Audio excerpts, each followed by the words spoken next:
In this video, I'll be providing my top 5 tips to first-time buyers, as well as outlining a simple 5-step guide to the buying process.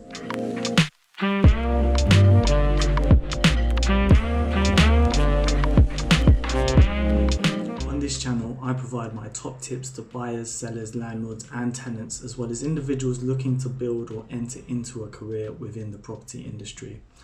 I've been working as an estate agent in London for almost a decade and created this channel in order to share my knowledge, which will hopefully save you some stress and money. If any of this content sounds useful, please do like the video, subscribe to the channel and tell a friend to tell a friend. Now, without further ado, let's get into the video.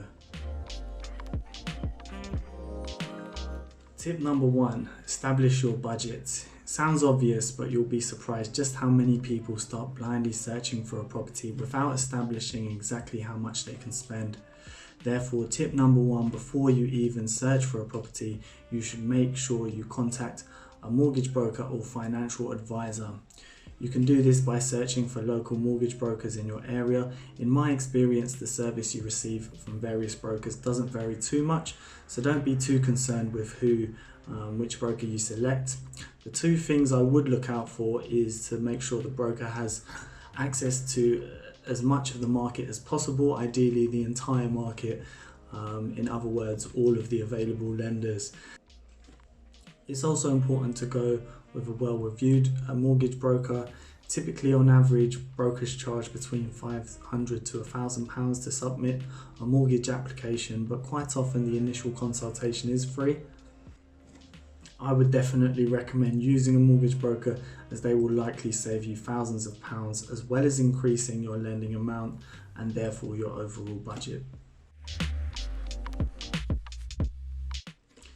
Tip number 2, prioritize your property requirements and be willing to compromise when you're searching for a property. By now, you should have established your budget and can start searching for your new home. The best place to do this is on one of the property portals. Personally, I like to use Rightmove, as the vast majority of property on the market will find its way onto this website. Zoopla and On the Market are also good alternative websites. Create a list of what property requirements are the most important to you, and do be prepared to update this list after you've viewed some properties. Quite often you do find that your requirements will change once you start physically viewing properties.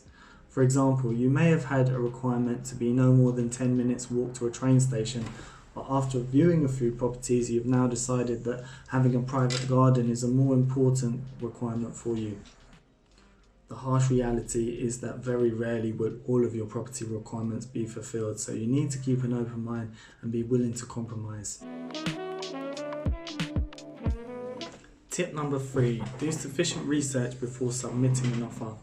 By now, you should have physically viewed some properties and may have even identified one that you would like to submit an offer on. Before you do this, you should gather as much background information on the property as possible. Firstly, look up sold house prices on Rightmove using the full postcode.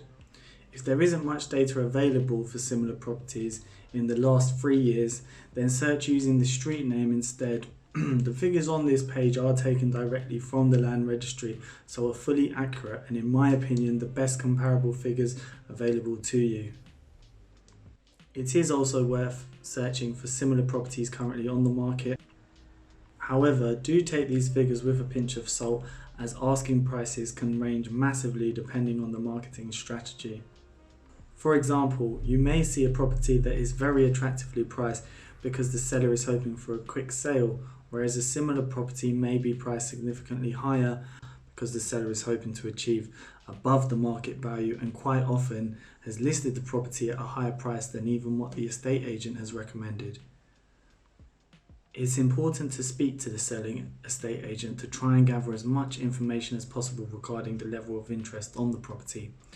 For example, you should ask them how many viewings there have been, are there any other offers on the table, if not, have there been any previous offers, and if so, at what sort of level? What sort of level is the seller hoping to achieve?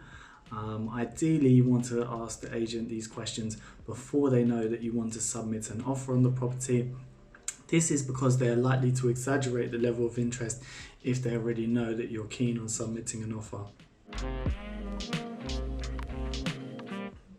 Tip number 4, have a plan of action when entering into a negotiation. By now you should have established a fair price for the property based on the research conducted and the level of interest so far.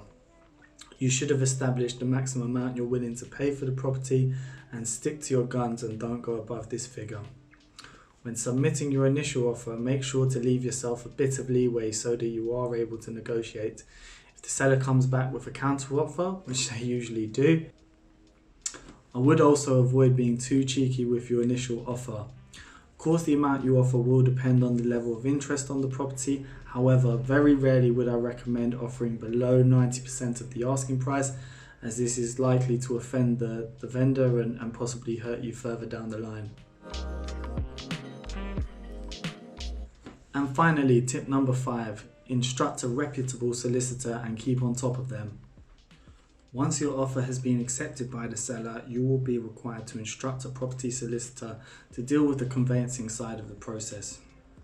This is the process between having your offer accepted and completing on the sale.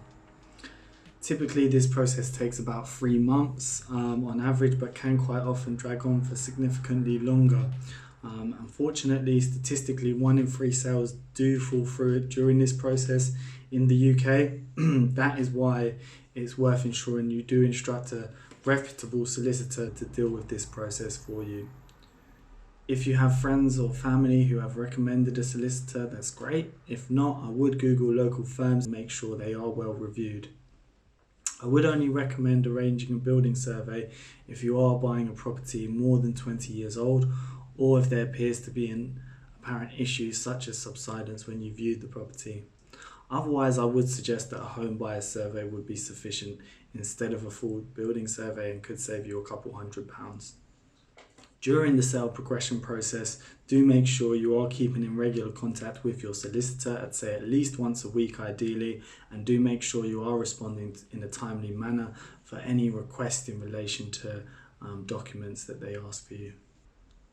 So that concludes the video. If you would like more first time buyer tips, then feel free to ask any questions in the comment sections, or do let me know if you would like more videos on first time buyer tip and the whole buying process. As always, do like the video, subscribe to the channel, leave a comment, and I look forward to seeing you next time. Cheers.